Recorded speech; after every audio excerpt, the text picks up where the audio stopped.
Ferguson and Muller are battling for the puck here. Muller's controlling it in the corner. Ferguson's doing a great job right here until he punches him in the back of the head and takes the penalty.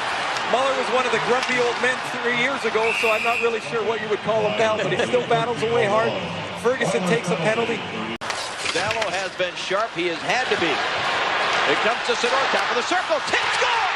Under a minute remaining in the period. Modano roughed up there by Jason Smith.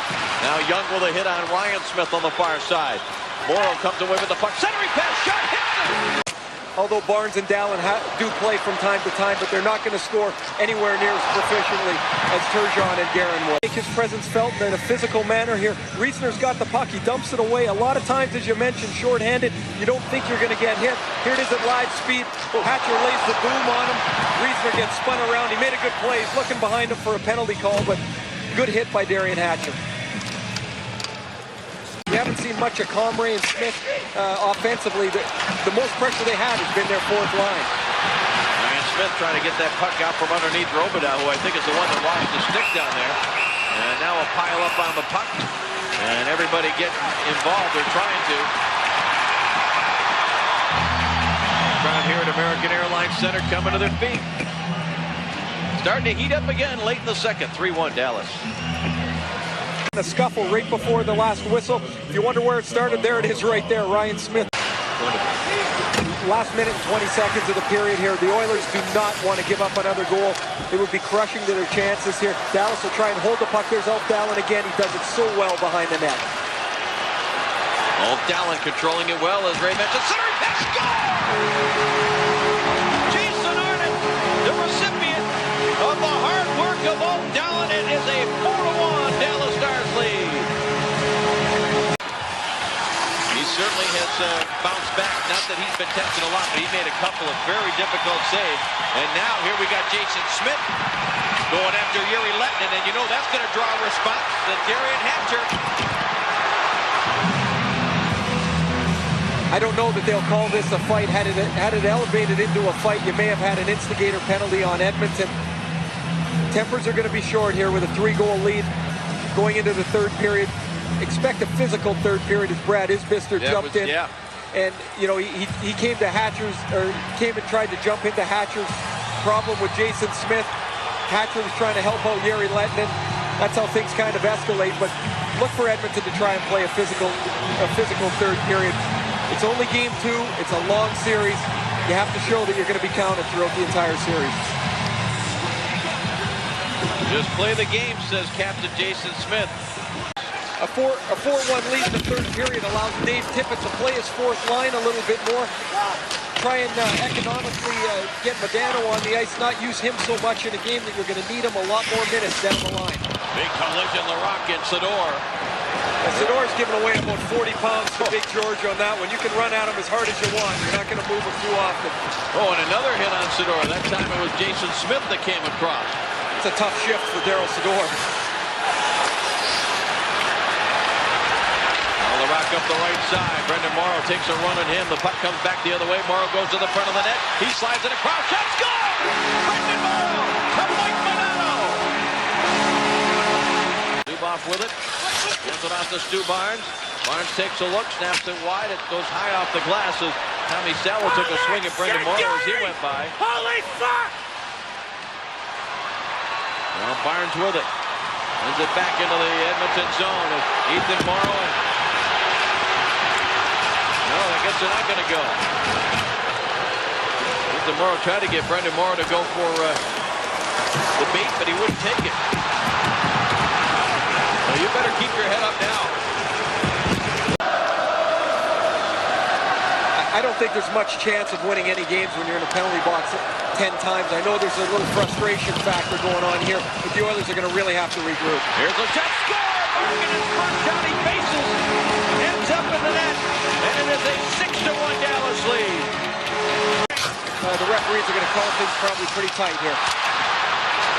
And another penalty coming.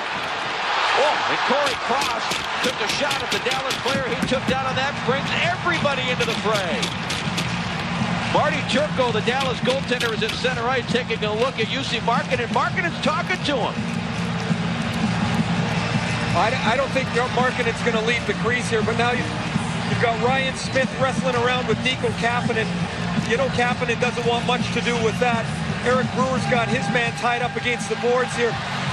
Ryan Smith has a guy in a position where he just doesn't want to be, and that's Kapanen right now. Marchand's holding his guy, but Corey Cross has the original penalty. And you know what, as big as he is, I don't know that Corey Cross wants to get into it with Robbie DeMaio, who's probably one of the tougher guys in the league. Robidov's going to try and help out Kapanen here. He skates over there with Marchand and try and get Kapanen out of the grasp of Ryan Smith. All of this happening with the team skating 4 aside. Robbie DeMaio and Corey Cross are going to the penalty box, and there's such a size mismatch that you would think that Corey Cross would have the upper hand, but DeMaio is one of the toughest guys that you'll ever see. And I would suspect that he's going to get another one right there. And here comes Rob DeMaio flying into the fray, and shortly after, everybody else. That's that goal in Game 1. Oilers had a slight advantage, and look at the Dallas Stars. Counts as one win, whether it's 6-1 or 2-1. And there's the hit by Eric Brewer, stepping up on Rob DeMaio. DeMaio carrying the puck through the neutral zone, solid. And here is Comrie with it. He'll take it to center right, takes a hit as he sends it into the Dallas zone, and Comrie went hard into the board. And look out, here comes Jason Smith. He went after the Dallas player that put the check on Comrie, and everybody getting involved again. And Jason Smith, trying to send a note to the Dallas Stars that you can't hit our best players. Philippe Boucher, a clean hit on Mike Comrie. Comrie has not been much of a factor in either game 1 or 2. He's played 7 minutes and 20 seconds in the first period. First 2 periods, he had 1 shot, but really, if Edmonton's going to be effective in this series, Mike Comrie has to be very effective. You see him here kind of scuffling around with Manny Malhotra. But Comrie was hit. He had his head down a little bit, and Boucher stepped up on him in the middle of the ice. You see, he's got his head down. He wants to dump it in, but Boucher finishes his check. Comrie loses his balance. Clean hit. Oh, good hit by Boucher. Well, we were just going to get down to a manageable situation with only 1 penalty up on the clock, but that's going to change. These guys in the penalty box are going to be getting new pens pretty soon because they got to be out of ink. Jason Smith having a little fun with the guys hanging over the glass in the penalty box. I'll tell you, there's always some entertainment if you're the guy in the penalty box as the player.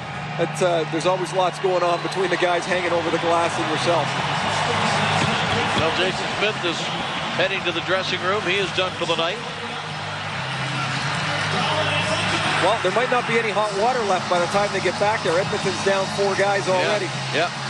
He dusts it off in behind the net, gets the signal, steps, feeds him the puck. He beats Corey Cross. Mike York is having plenty to say to the fans back there.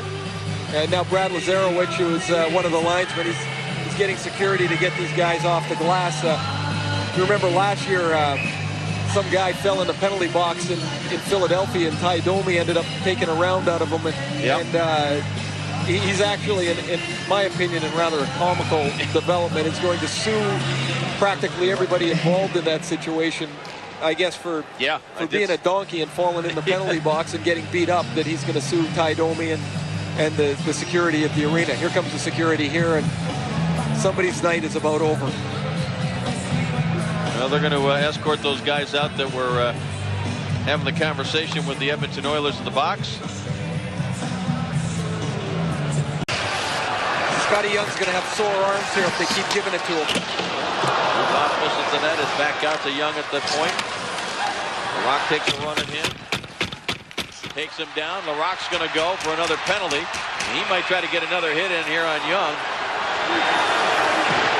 Don Van Massenhoven blew the whistle even though Dallas had the puck, because it was clear to him. I've really not seen this before. It was clear to him that LaRock was going to take a run at Scott Young. Yeah.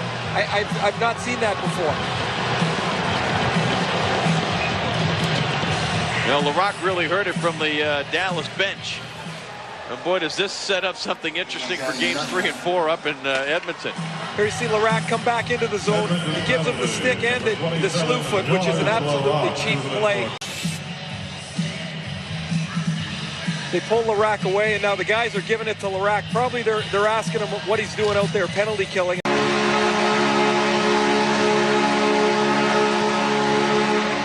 Dominating performance, start to finish by the Dallas Stars.